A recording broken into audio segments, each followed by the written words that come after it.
Blogger Abhijit রায় হত্যা মামলায় যাবজ্জীবন কারাদণ্ডপ্রাপ্ত শফিউর রহমান ফারাবীকে জামিন দিয়েছে হাইকোর্ট। বুধবার বিচারপতি জাকির হোসেন এবং KM রাশিদুজ্জামান রাজার হাইকোর্ট বেঞ্চে এই আদেশ দেওয়া হয়।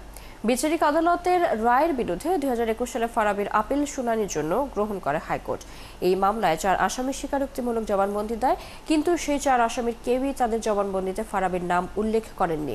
এমনকি তদন্ত কর্মকর্তা ছাড়া অন্য কোনো সাক্ষীর সাক্ষ্যেও তার নাম আসেনি। ফারাবী নিজেও কোনো স্বীকারোক্তিমূলক জবানবন্দি দেননি। এছাড়া 2015 সালের 3 মার্চ থেকে তিনি এই মামলায় কারাবন্দী। এসব যুক্তি তুলে ধরে জামিন চাওয়া হলে আদালত জামিন দেন।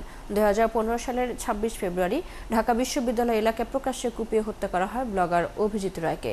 এ মামলায় 5 আসামিকে মৃত্যুদণ্ড ও অপর আসামি শফিউর রহমান ফারাবীকে যাবজ্জীবন কারাদণ্ড দিয়ে 2021 সালের 16 ফেব্রুয়ারি রায় দেন ঢাকার সন্ত্রাস বিরোধী বিশেষ ট্রাইব্যুনাল। পরে এই রায়ের বিরুদ্ধে আপিল করেন ফারাবী।